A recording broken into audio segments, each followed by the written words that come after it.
Hi folks, welcome back to Physics with Captain Rod. The purpose of this video is to demonstrate how to use the Biot Savart Law. So upper right here I've written out the Biot Savart Law. Remember, what creates a magnetic field? Current. So you got to think about a current element like a piece of current. So kind of in space here, imagine we've got some sort of maybe current. It doesn't have to be straight, moving along some sort of path. If I pick a point P anywhere, the magnetic field dB given by this current is equal to mu sub I over 4 pi ds cross r hat over r squared. Now that's what the Biot Savart law is. And there's no deriving this law. This is an experimentally determined law, but I'm just going to walk through how it mathematically works.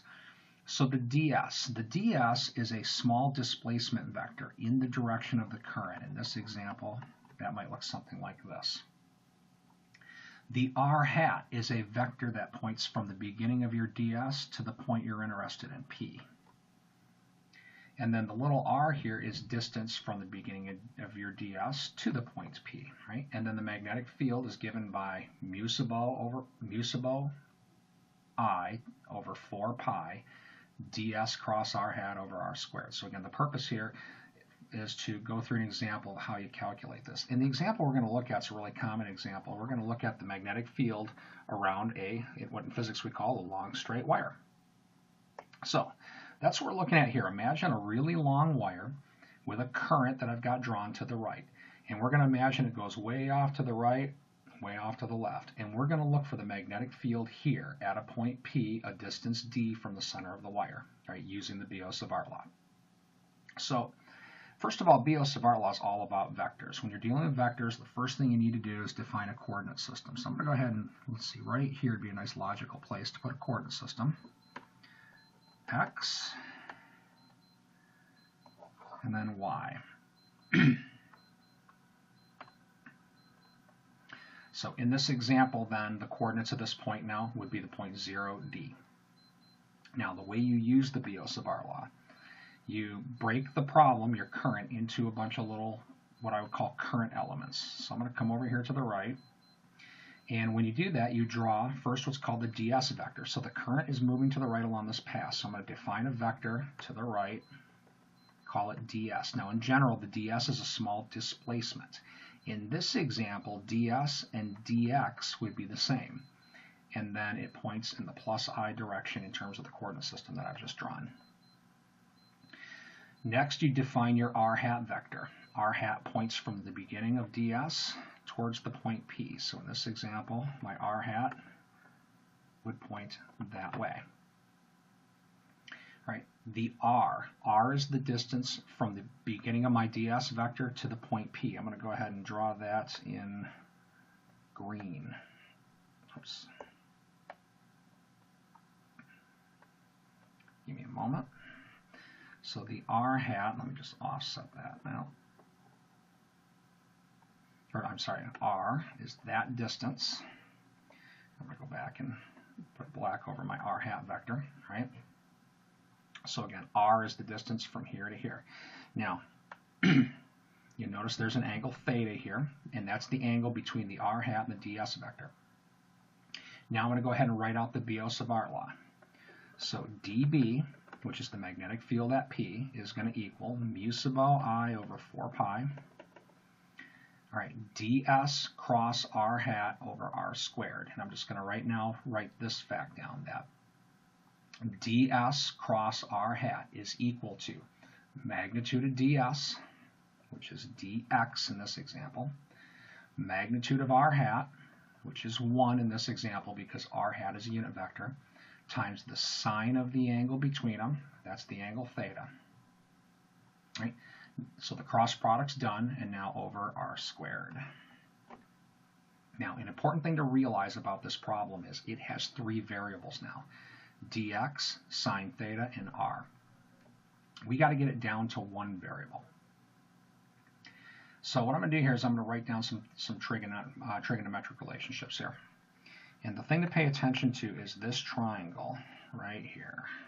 Boom, boom, boom. Here's an angle theta. And adjacent to theta is this distance, that's x. And then this distance is d, and then this distance is r. So the trig that I can write down for that 1. Sine theta is equal to d over r, because sine theta is opposite over hypotenuse. 2. Cosine theta is equal to minus x over r. I'll talk about why minus here in just a minute. 3. Tan theta is equal to minus y over, tangent is opposite, which is d, so minus d over x. Now, if you give me just a moment here, I need to attend to something. All right, I'm back. Let me talk about the minus signs here on the cosine and the tangent. So when we are at this point right here, you'll notice that x is a negative value over here. But look at the angle theta. This angle is less than 90 degrees. Both the cosine and the tangent are positive when theta is less than 90 degrees. So the minus sign is needed so that the ratio of minus x over r is actually positive when x is a negative number. And same thing with this. The tangent of an angle between 0 and 90 is positive. So the minus sign here is needed so that d over x is positive when we're over here on the left. And you'll notice that when this point moves over here to the right, you'll see that the tangent needs to be negative. And it is when we're on the right because x is a positive ratio, right? Same thing with the cosine. So I wrote down this trig stuff, and let me talk about why. I want it to get rid of the dx and the r squared because I want to write this all in terms of theta. Now, as far as which of these do we use? Well, if you look at this middle one, you'll notice it has 3 variables. That's not going to be a good one to use to eliminate variables. So what I'm going to use this guy right here to eliminate r.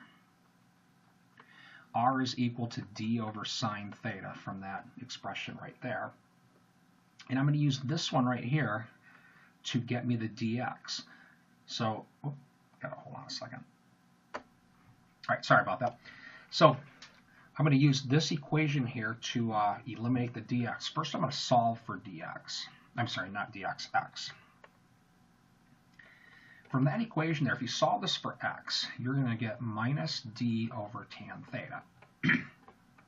Because tangent is sine over cosine, this can be written minus d cosine theta over sine theta. Right? Now, it isn't x we need, it's dx. Well, we can get that by, maybe again I gotta pause this for a minute. All right, sorry about that. I had to clear my throat. All right, again, what we need to do is we're trying to find dx. We can get that by calculating dx d theta from right here. Keeping in mind that minus d is a constant. And now what I'm going to do is quotient rule this. Derivative of the top is minus sine theta times the bottom is going to give us a minus sine theta squared. Minus the derivative of the bottom, which is cosine theta times the top. That's going to be cosine theta squared. All over the bottom, which would be sine theta squared. So this is the quotient rule applied to this. Now you'll notice that we have minus and minus. That can be factored out, and basically that'll make that positive. Sine squared plus cosine squared is 1. So we just have d over sine squared theta. So dx, which is what we need, is equal to d over sine squared theta times d theta. So we're ready now to move on with our calculation here. So we got mu sub I over 4 pi dx, which is equal to d over sine squared theta d theta. So that's the dx times sine theta, that's this, over r squared. And let's see, I'm going to look right here for my r. So that's going to be d over sine theta squared. While I'm at it, I got to do the direction now. So the direction of this vector is coming from the cross product. I probably should have did that earlier, but it's good enough to do it now. The cross product direction is coming from ds cross r hat. So hopefully you've seen my video on cross products. Fingers go in the direction of the first vector. So in this problem, your fingers will point this way. Rotate so you can sweep towards r hat. Thumb gives you the direction of the cross product. In this example, that would be pointing at you or in the plus k direction. So the direction of that cross product is plus k. All right, so this equals, Oops, I gotta stop this for a second, clear my throat. Okay, sorry about that, folks. I've been battling a cold. All right, mu sub I over 4 pi. Kind of looking up top here. Let's talk d's. There's 1 d up top, 2 in the bottom. It's going to give me 1 d in the bottom. Now let's talk about these sine squareds. Sine squared up top, 1 over sine squared here. Those are going to basically cancel. These two and these two will cancel, and that's just going to leave me with that sine theta. And then the d theta. And again, plus k direction. All right, so now what we have is that the magnetic field is given by this expression. The total magnetic field we get by adding this all up. And keeping in mind that anything's constant can come out in front of the integral. So I'm going to go ahead and write this mu sub I over 4 pi. The d is constant as well, because you got to picture this point, you know, moving to the right. The d is not changing. This value is constant as far as the integral is concerned. So then we're going to have integral theta 1 to theta 2, and I'll talk about what those are here in a minute, times sine theta d theta. It really simplifies to a nice simple integral.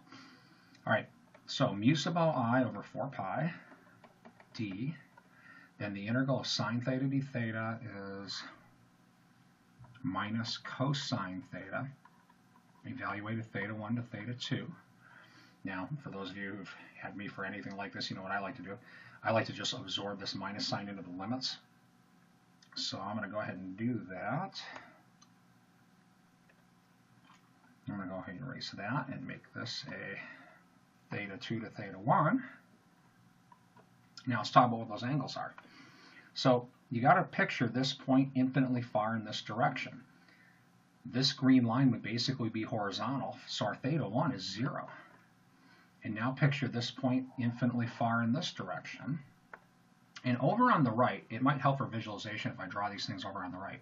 If we're way over here, the ds vector still points that way, but the r hat vector is pointing back towards p, and then here's the angle between them. And again, that was an r hat. Not a very good r hat, but let me make that a little better. An r hat. This angle, when this point gets infinitely far to the right, this angle is approaching pi. And it's not too tough to show that cosine of 0 minus cosine of pi is 2. So this ends up equaling mu sub I over 2 pi d in the k direction. So I'm going to go ahead and, oops, I should have had that k direction. I'll go ahead and put it right, I guess put the direction right there. All right. So this is the expression for the field around a long straight wire. It's a very common expression. B long straight wire is equal to mu sub O over 2 pi I over d. The field lines around the wire are circular. You know, in this example, we got plus k direction because of where we were calculating it. Had we come down here and did the same calculation, we would end up with minus k. Field lines around long straight wires, if I were to draw one, if the current is up, field lines are circular, and you tell which way by right-hand rule. You just kind of grab the wire, thumb in the direction of the current, your fingers will roll around in the direction of the magnetic field lines. So anyway, the purpose of this video was to go through a Biot Savart demonstration. And I did that. I'm going to go ahead and make up some examples that tend to be a little bit simpler and easier to follow. I think that's good enough for now. And also to just kind of introduce you to the fields around long straight wires. Proportional to current, falls off with distance. And I guess one more thing before I go. You notice it falls off with distance and not distance squared.